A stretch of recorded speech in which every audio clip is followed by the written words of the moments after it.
Hola, ¿cómo están? Espero que estén bien. Este, Aquí estamos de nuevo. Buen día, buenas tardes, buenas noches. Depende de cuándo puedan ver en este video. Continuamos con la modalidad on demand. Bueno, ya saben, yo soy Mario Carlón, titular de la cátedra. Voy a dar un nuevo video, voy a dar un nuevo teórico, a dictar un nuevo teórico. Que no es un teórico completo, son estos contenidos ciertos que estamos compartiendo, son más breves, están adaptados al formato virtual. Y voy a continuar con cuestiones que planteó Damián en la clase anterior. Son cuestiones vinculadas al pasaje de lo antropocéntrico, lo no antropocéntrico, como marcos teóricos. Es un teórico que no va a avanzar tanto, si se quiere, sobre los textos. Tenemos que ir cuidando la articulación, una articulación armoniosa entre prácticos y teóricos. Y los prácticos se desarrollan un poco más lentos por la modalidad. Pero sin embargo es un teórico muy importante, porque yo creo que es uno de los teóricos que define la posición, si se quiere, entre comillas, podríamos decir, ¿cierto?, filosófica de la cátedra. ¿Dónde estamos parados? ¿Desde dónde miramos la situación actual?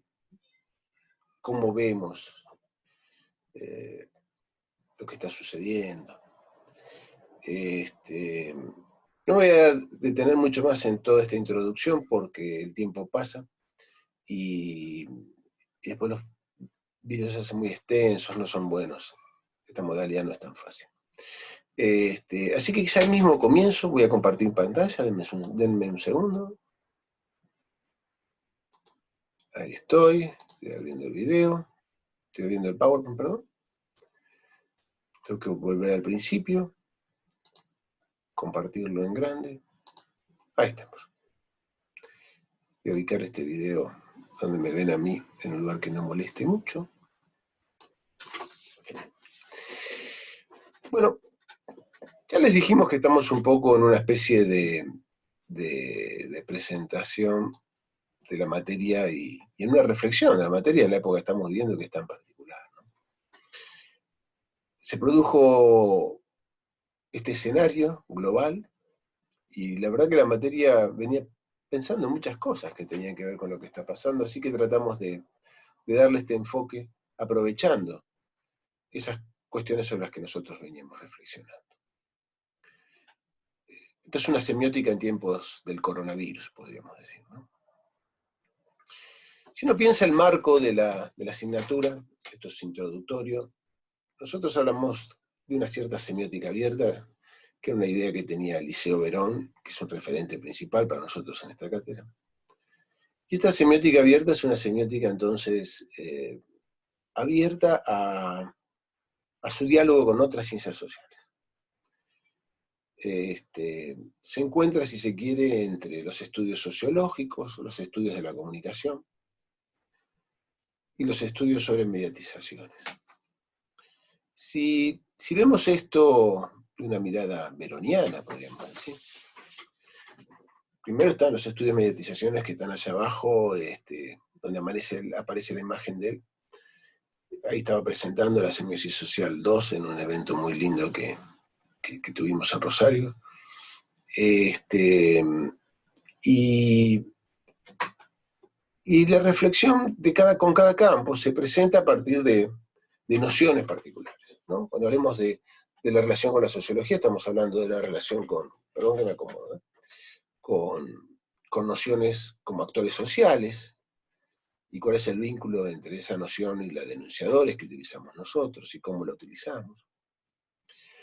Cuando hablo de una semiótica, estoy hablando de una semiótica sobre la producción de sentido, pero también me gustaría decir, es una semiótica que, al estar vinculada a la cuestión de la circulación en particular, y ahí establecer un vínculo con los estudios de comunicación, es una semiótica de la comunicación en muchos sentidos, si se quiere. Porque Porque no es una semiótica de la significación tradicional. No se queda en el discurso solamente, sino que busca la relación entre los discursos. Y por eso es una semiótica de la circulación. Y en esta interacción es en la que nos vamos a mover durante el año. Después volveremos sobre estas cuestiones, obviamente, pero quería presentar esto para que tuvieran un marco.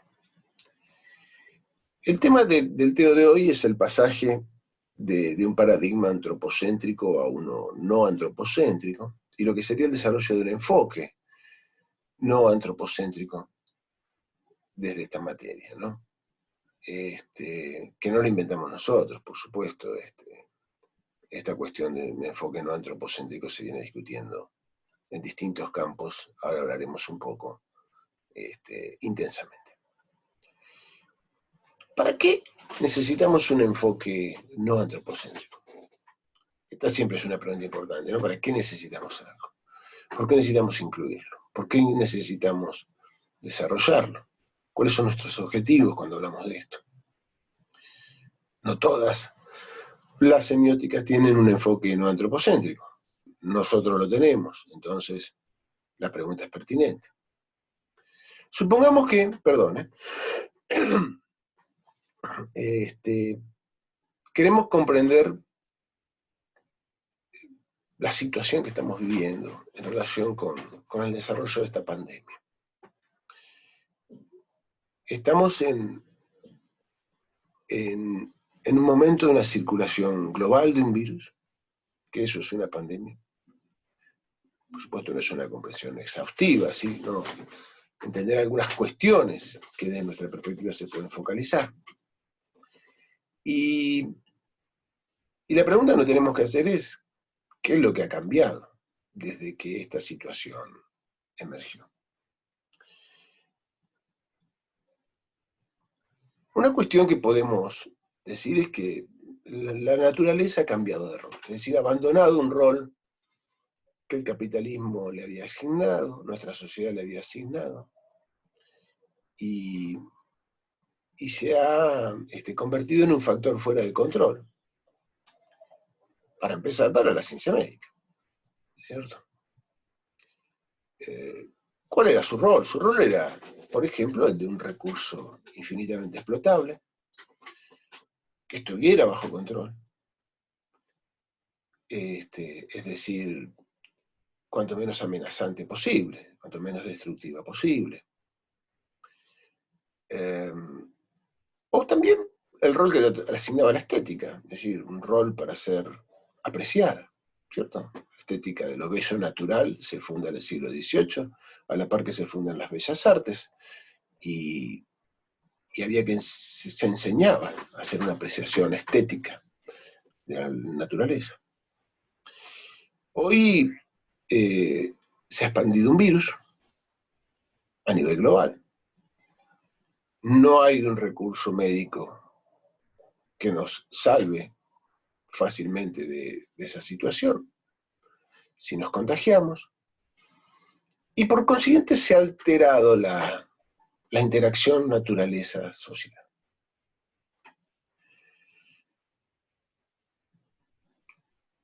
Esto nos ha recordado que somos parte de la naturaleza, porque somos vulnerables. Somos parte de la naturaleza porque un virus que aparentemente, hasta lo que se sabe hasta ahora, ¿no? Aunque hay muchas teorías conspirativas dando vueltas, que mutó o que viajó, podríamos decir, de ciertos murciélagos, contagió a seres humanos, esos seres humanos se lo transmitieron a otros seres humanos, y se fue expandiendo en relación con un mundo globalizado, donde el transporte se ha desarrollado a nivel en que lo ha hecho gracias a la aeronáutica, en tiempos récord con respecto a otras pandemias históricas y globales. ¿Por qué somos vulnerables? Bueno, porque para nuestra especie el virus es universal. El virus no distingue. Cualquiera puede contagiarse. No importa la raza, no importa la religión, no importa la ideología, no importa ninguna de estas cuestiones. Si somos seres humanos, nos podemos contagiar de coronavirus.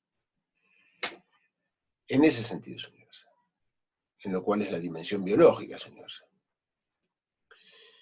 Lo cual no quiere decir que afecte a todos por igual, ¿cierto? Es decir, luego de que partimos de esa observación general, los infectólogos, que son los especialistas en la ciencia médica, realizan distinciones.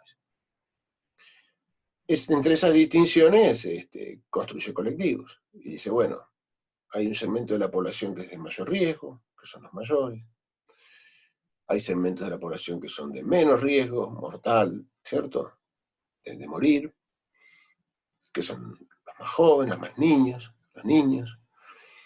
Hay segmentos de riesgo, que son los que tienen cuadros hipertensos o diabéticos. Es decir, nos construyen en colectivos, eso es lo que hace la ciencia. Por un lado es universal, pero por otro lado nos construyen en colectivos. Esta diferencia, nociones como colectivos,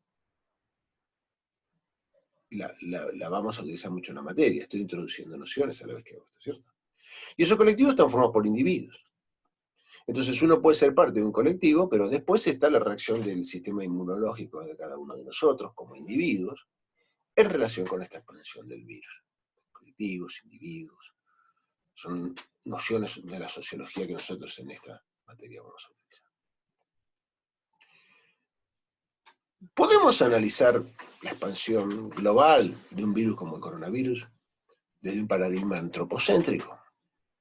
Aquí es donde aparece la cuestión de las limitaciones y de por qué nosotros pensamos que es necesario un paradigma no antropocéntrico.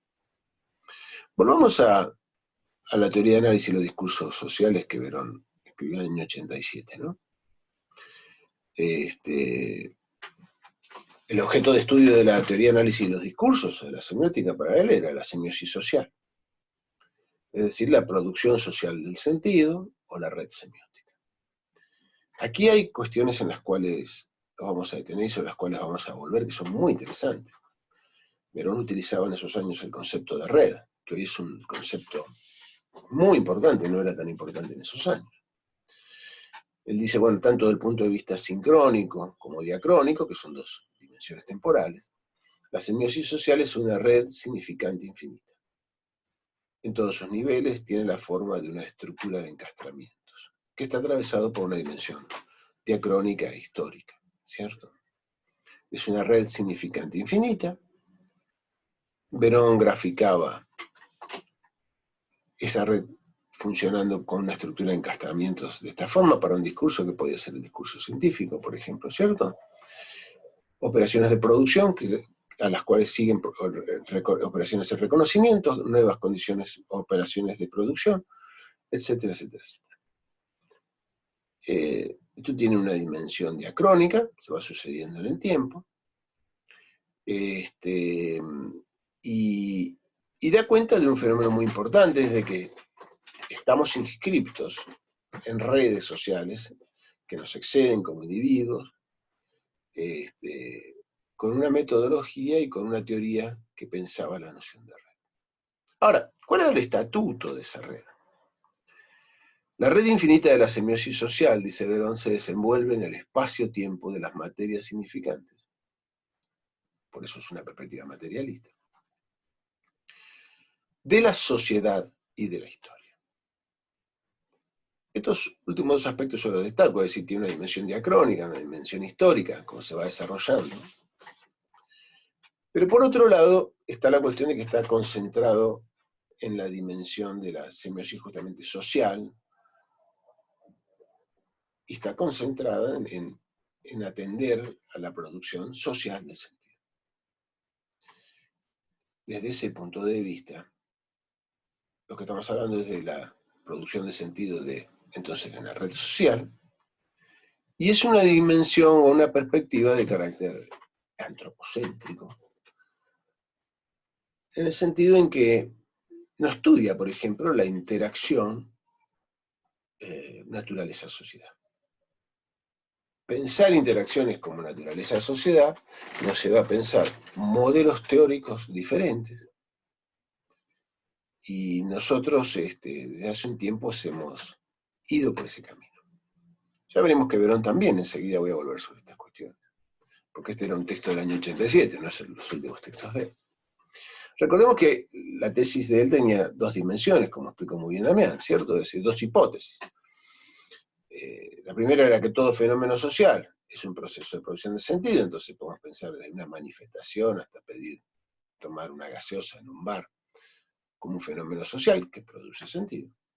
Y por otro, que todo fenómeno productor de sentido es necesariamente social. Ambas hipótesis focalizan la producción social de sentido, y en ese sentido es antropocéntrico.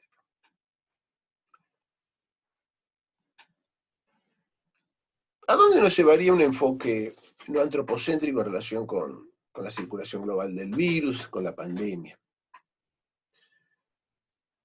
Podemos volver un segundo sobre el rico trabajo de Eco, un segundo voy a mirar, el tiempo vamos bien, donde él habló de los cambios que ha establecido la circulación del coronavirus. Perdón, dicho me distraje mirando el teléfono, no. Donde él habla a partir de la noción de intercambio, de tres nociones, tres niveles que nos permiten pensar. Lo social, que son tres modalidades del intercambio. Por un lado está el intercambio de bienes y servicios. Por otro lado estaba el intercambio parental, que está vinculado al intercambio de personas también, ¿cierto? Cómo funcionan las sociedades, cómo se intercambian hombres y mujeres, cómo es el vínculo de la organización de las estructuras del parentesco. Y finalmente el intercambio semiótico, ¿cierto? Que tiene que ver con el intercambio del sentido, con el intercambio de los mensajes, se decía muchas veces en esa época, que es un nivel meta que permite procesar las otras formas del intercambio. Si volvemos al modelo teórico veroniano, podríamos decir que podemos cambiar la palabra intercambio por la palabra circulación. Y podemos hablar de la circulación de bienes y servicios, de la circulación de las personas y de la circulación del sentido. En relación con una pandemia global, se producen transformaciones en distintos niveles, micro y macro sociales, en un nivel local, en un nivel regional, en un nivel global, ¿cierto? Porque la pandemia trascendió los límites locales, los límites nacionales, y justamente esa es la definición de la pandemia.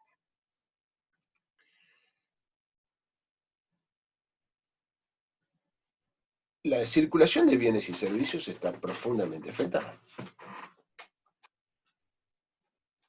La circulación del virus está vinculada a la circulación de las personas. Vamos a detenernos en esto. Y todo esto produce una transformación gigantesca de la circulación del sentido. Si uno piensa en la circulación de bienes y servicios, por ejemplo, la Organización Mundial del Comercio está hablando de un brutal desplome de la actividad comercial. Se habla de una reducción del comercio mundial, fíjese, entre el 13 y el 32%. 32% es una crisis de unas dimensiones gigantescas que todavía no estamos viviendo, que vamos a vivir, que va a significar mucha pobreza indudablemente. Y por supuesto desempleo, etcétera, etcétera, etcétera. Articulada con un avance de la robotización, así como está pasando de la virtualización. La circulación del virus se fue produciendo de persona a persona. El virus no pasa de colectivo a colectivo, sino tiene que ser una persona que contagie a otra. Y se fue expandiendo a lo largo del mundo, porque vivimos en un mundo globalizado. El virus, podríamos decir, viajó en avión, ¿cierto?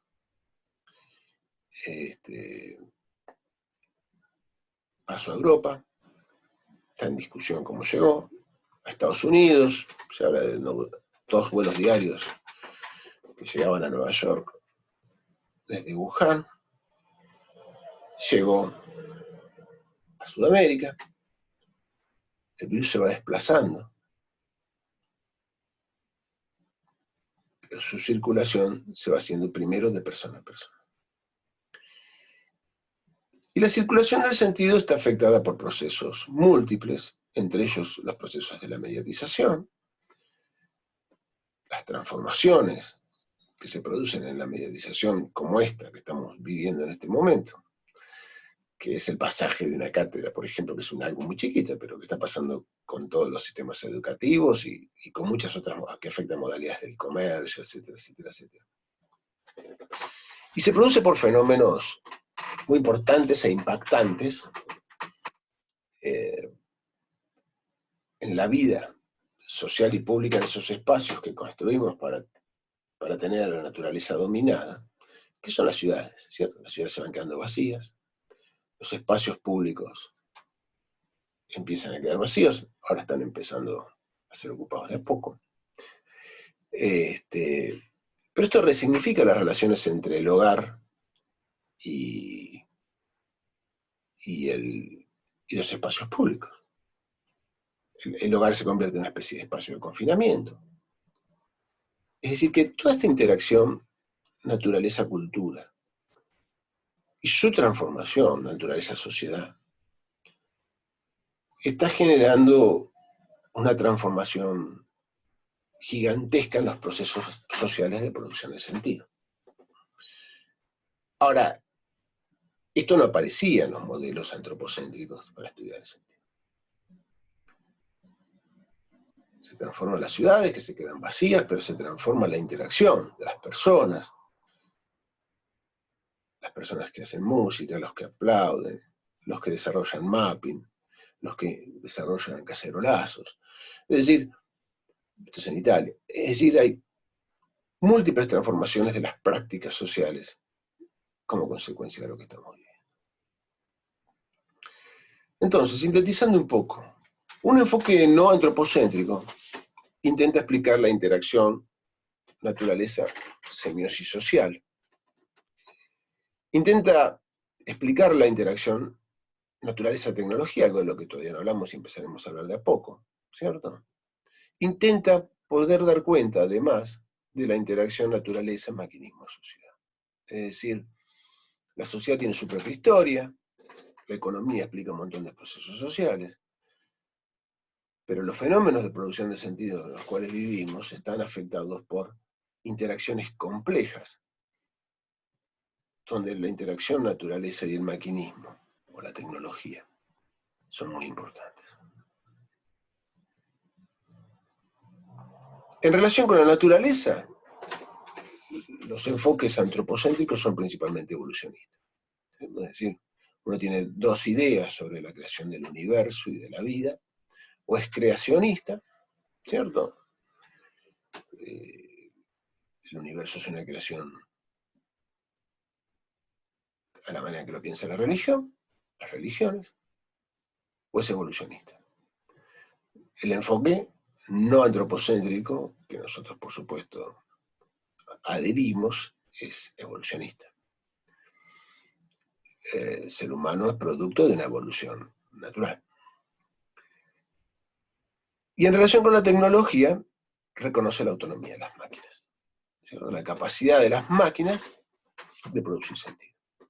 No solo la sociedad produce sentido la naturaleza, producen sentido las máquinas, desde la revolución industrial por sobre todo en adelante, y ahora con la revolución tecnológica e informática, y esa interacción es una interacción absolutamente compleja, y que es en la que estamos inmersos. La sociedad no es la única productora de sentido, también lo son las máquinas y la naturaleza. Un enfoque no antropocéntrico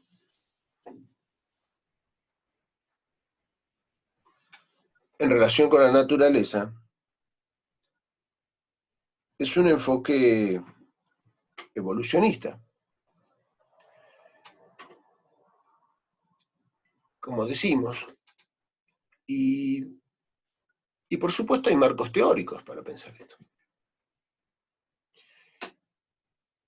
Verón, de quien hemos hablado que es un importante referente para esta cátedra, a partir de los últimos años, y de mediados del año 2000 y pico, 2005, 2007, 2007, 2009, por ahí, fue evolucionando hacia un enfoque cada vez más evolucionista. Hay un libro que se realizó en colaboración con autores franceses, Verón fue discípulo de Lévi-Strauss, que se llama Claude Lévi-Strauss en el pensamiento contemporáneo, donde hay un trabajo de él, que se llama Claude Lévi-Strauss y el fin del humanismo. En ese texto, él cita algo de su maestro, Lévi-Strauss, que dice: el mundo comenzó sin el hombre y terminará sin él. Que es una frase del final de un gran libro de Lévi-Strauss que se llama Tristes Trópicos. Esa frase pone en escena un pensamiento no antropocéntrico, sino centrado solamente en el hombre, y que ubica al hombre en un lugar dentro de un desarrollo mucho más amplio, que es parte de la filosofía que nosotros en esta cátedra tenemos, por supuesto, ¿cierto? Necesitamos cada vez más desarrollos epistemológicos, no antropocéntricos. Cero y antropocéntrico es una especie de arrogancia, ¿cierto? Y la arrogancia humana, antropocéntrica en relación con las consecuencias que ha tenido esa arrogancia humana en relación con el planeta, esas son demasiado graves, es algo que no podemos compartir.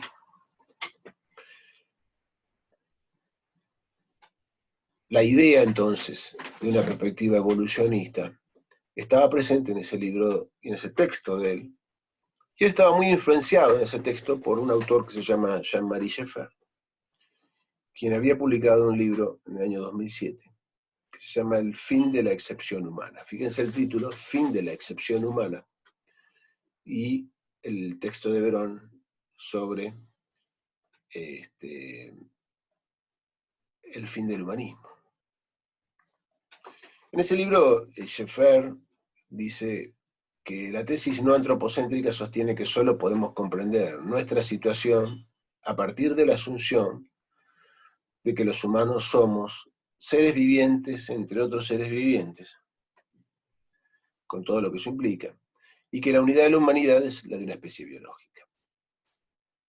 Esta historia y su muy larga prehistoria nos han formado, y en principio y ante todo somos uno de los episodios de esta evolución, que no solo es nuestro pasado, sino también nuestro presente y nuestro porvenir.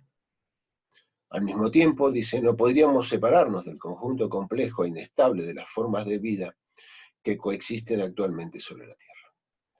Esta vida no humana constituye mucho más que nuestro entorno, es constitutiva de nuestro ser, que no es otra cosa que una de sus encarnaciones pasajeras. Esta idea de que entonces estamos en la naturaleza, somos parte de ella, y no podemos pensarnos fuera de ella, es una idea de una perspectiva no antropocéntrica. En su último libro, Verón, que sigue muy influido también por Schaeffer, va a hacer una afirmación muy fuerte, invirtiendo una tesis de Lévi-Strauss, releyéndola, ¿verdad? Va a decir, la cultura, por ejemplo, es un nivel cualitativamente distinto de la naturaleza en la medida que implica un incremento fuerte de la complejidad, pero cada nuevo nivel tiene necesariamente su origen en el anterior. De modo que se puede afirmar también, y sin contradicción, que la naturaleza produce la cultura. Es decir, que la cultura es un fenómeno natural. Lo que él está hablando es de un salto, de un incremento de complejidad en el Homo sapiens, pero sin embargo ese incremento de complejidad no abandona el hecho de que seamos parte de la naturaleza, que es algo que hemos constatado, si se quiere, brutalmente en este año. El coronavirus nos recordó que somos parte también de la naturaleza, que no somos algo escindido plenamente de él, ¿no? Acá hay una crítica a todo lo que es las concepciones filosóficas basadas en el cogito cartesiano, esa idea de pienso, luego existo, ¿no? Como la idea de un pensamiento que se separa, un pensamiento sin cuerpo, un sujeto sin cuerpo. No es esa la perspectiva, ¿cierto? Al decir de la naturaleza estamos hablando de la vida, ¿cierto? Y esa información es clave para las teorías de las mediatizaciones que nosotros trabajamos, porque sin ella no podemos explicar el éxito de los dispositivos globales que Occidente desarrolló, como la fotografía, el cine y la televisión. Es decir, cuando uno piensa en el sentido, por supuesto que el sentido circula de manera compleja, ¿cierto? Es decir, cada colectivo va a interpretar un mismo discurso de manera diferente, muchas veces los individuos se diferencian entre sí, pero por otro lado, para que esos discursos circulen y nos interpelen, tienen que poder contactar de alguna forma con determinadas condiciones preexistentes, a su vez, que en muchos casos son de dimensión biológica directamente. Los que hemos estudiado historia de las imágenes sabemos bastante de esto. Occidente, podríamos decir, activó dos grandes proyectos, si pensamos en eso, pienso en fotografía, cine, televisión, historia de las mediatizaciones, a lo largo de la historia en relación con las imágenes. Uno fue capturar la vida, es decir, generar dispositivos que permitieran que la vida penetre en la imagen. Es decir, siempre ha tenido una obsesión por la captura de una representación de lo viviente, ¿no? Si uno piensa en fotografía, cine, televisión, la fotografía es un avance sobre la pintura, el cine registra a los sujetos en movimiento, la televisión los registra ya vivos, ¿cierto? Se presupone que, ahora vamos a ver que la imagen ha penetrado en la vida. Por otro lado, y esto es fundamental, tiene que poder dirigirse esos dispositivos exitosamente a nuestro aparato perceptivo, que es biológico y universal. Solo si tienen éxito para dirigirse exitosamente a nuestro aparato perceptivo biológico universal, se puede explicar que individuos de distintas razas, culturas, chinos, musulmanes, asiáticos, etc., hayamos adoptado todos los mismos dispositivos, la fotografía, el cine y la televisión, por ejemplo, y que Al Jazeera utilice la televisión en su canal de YouTube.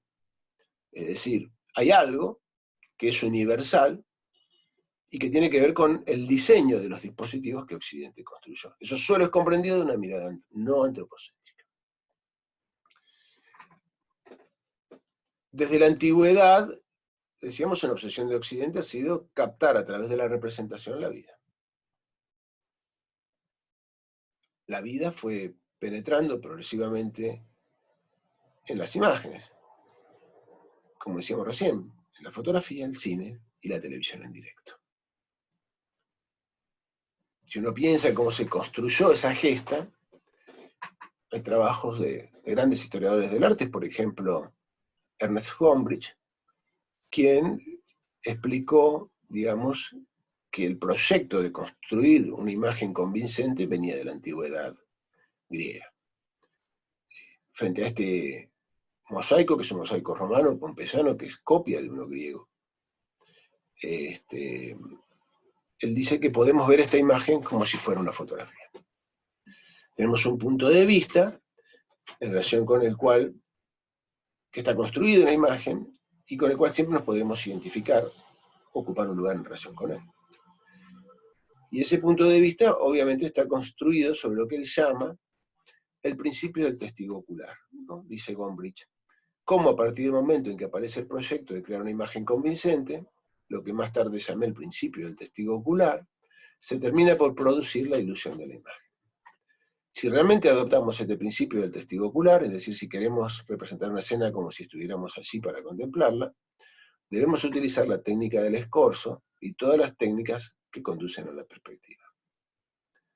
Tomemos la batalla de Alejandro en Pompeya, que es esa imagen que veíamos recién. Se puede reconstruir el lugar del espectador como en la fotografía de un periódico. Con una fotografía siempre será posible preguntar dónde se encontraba el fotógrafo cuando se realizó una toma.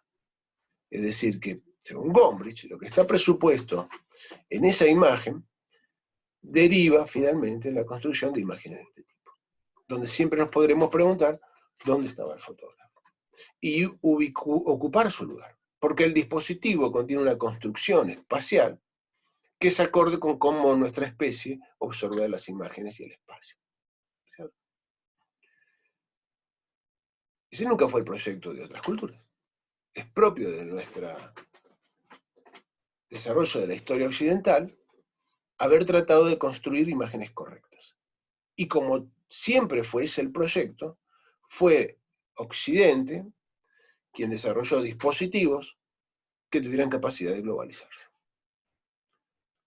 Tampoco fue el proyecto de otras culturas que tenían otros sistemas de representación. Es una imagen de un tiburón, a través de un dispositivo de representación que se encontró en distintas culturas, que era el desdoblamiento de la imagen. No son equivocadas, querían representar otra cosa.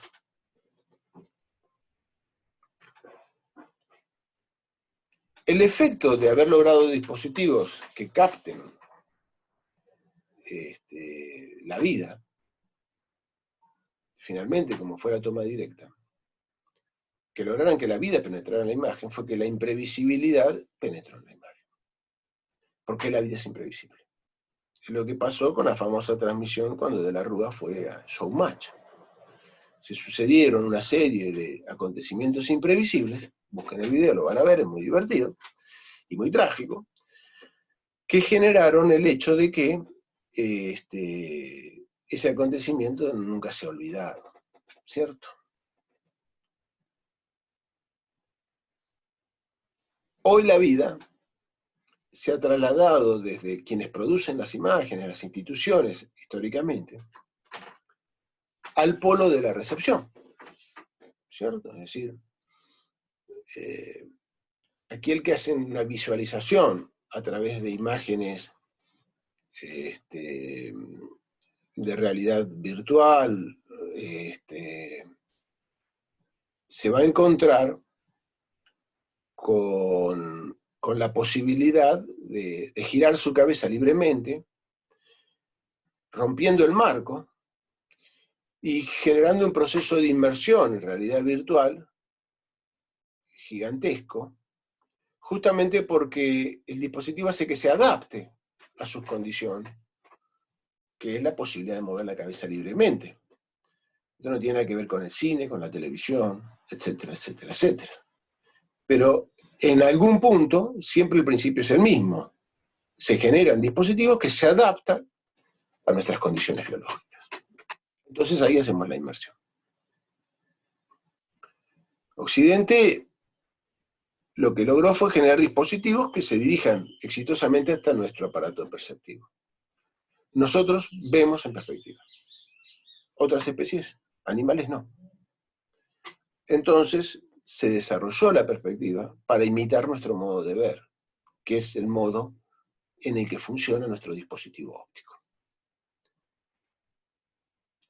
Si nos paramos frente a una calle, veremos que la ilusión de que esas dos líneas se unen, y eso porque vemos en perspectiva. Entonces lo que hizo Occidente fue desarrollar modos de representar las imágenes en perspectiva. No quiere decir que el mundo sea necesariamente así, pero sí que nuestra especie está condicionado para ver así. El ojo es una especie de cámara oscura que invierte la imagen en el interior del ojo y luego nuestro cerebro la vuelve a invertir. Y las cámaras oscuras estuvieron en la base del desarrollo del dispositivo de la fotografía. Hay una imagen que recibe una situación lumínica y luego ingresa a la cámara oscura o a nuestro ojo, siempre va a aparecer invertida, en nuestro cerebro eso se acomoda. Todo el desarrollo de la perspectiva que se hizo en Renacimiento fue para crear imágenes convincentes a nuestro ojo. Y este dispositivo después se trasladó a la fotografía, al cine y a la televisión. Es decir, que cuando vemos una imagen de este tipo, lo que estamos viendo y la forma en que en verdad la comprendemos depende de la interacción entre nuestro dispositivo biológico y las formas en que interpretamos el sentido de lo que vemos en la imagen. No somos sujetos cognoscentes, sin cuerpo, porque está toda esta interacción en el diseño de dispositivos y en la base del funcionamiento de nuestra comprensión y nuestra inteligibilidad.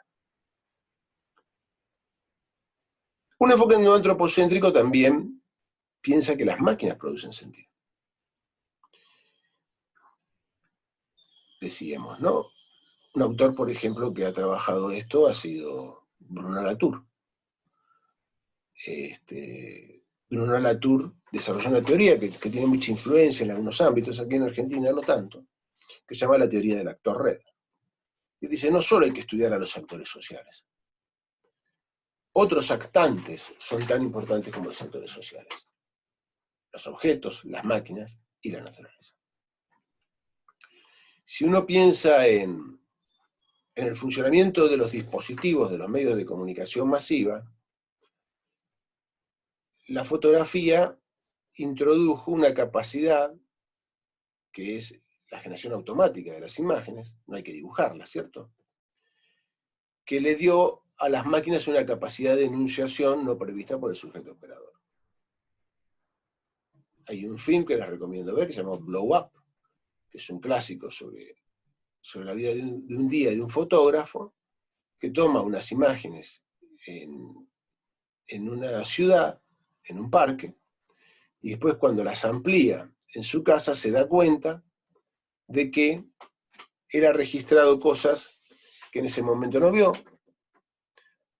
ha registrado un cadáver, había un arma, y las ve recién cuando amplió. Es el dispositivo el que tiene capacidad de denotar, gracias a que el signo fotográfico es un signo icónico, es decir, actúa por semejanza y por indicialidad, que es la relación existencial entre el impregnante y el impregnado. Hoy una forma de pensar los fenómenos de producción de sentido maquinísticos es reflexionar sobre los algoritmos, ¿cierto? Hay un libro muy interesante que es uno de Elie Parissier, que se llama El filtro burbuja, cómo la red decide lo que leemos y lo que pensamos. Nosotros creemos que las hipótesis son bastante exageradas de todos modos en general, en algunos aspectos, y después explicaremos por qué. Pero bueno, él explica, entre otras cosas, cómo de alguna forma también el desarrollo de los algoritmos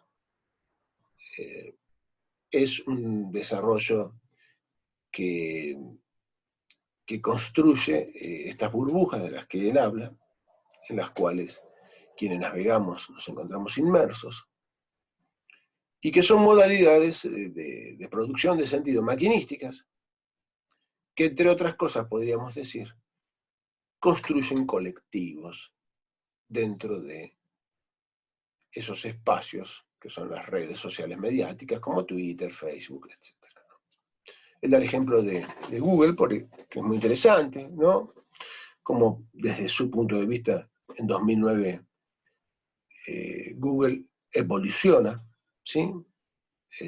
Cuando buscamos un término en Google, la mayoría de nosotros asume que todos vemos los mismos resultados. Esto ya no lo pensamos tan así, pero pensemos cuando se escribió este libro, en 2011.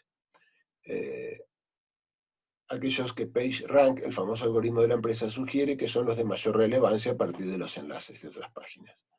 Pero desde diciembre de 2009, ya no es así, ya han pasado 11 años. Ahora obtienes el resultado que el algoritmo de Google sugiere que es el mejor para ti, en particular, y puede que otra persona vea algo totalmente diferente. En otras palabras, ya no existe un Google estándar. Esto lo podemos vincular a muchos otros medios, plataformas, ¿no? Cómo funciona la personalización como un proceso en el cual los procesos maquinísticos tienen un lugar muy importante a través de su diseño y su automatización. Una perspectiva no antropocéntrica se interesa por estas cuestiones. Voy a ir cerrando y voy a hablar de otro aspecto que es interesante, que tiene que ver con los efectos de la acción humana sobre la naturaleza.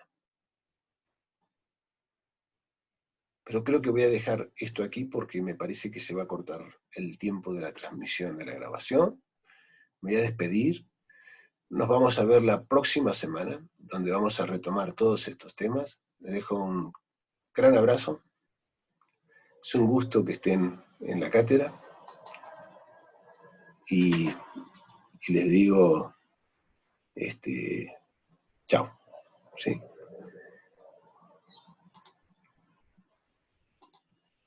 Esperen que voy a expandir. Voy a retirar.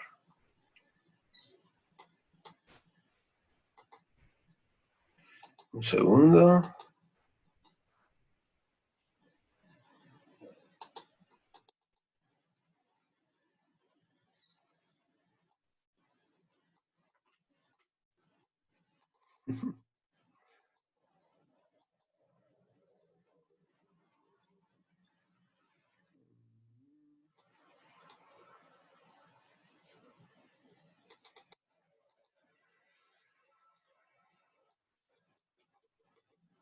Aquí está. Ahora sí. Chau, chau.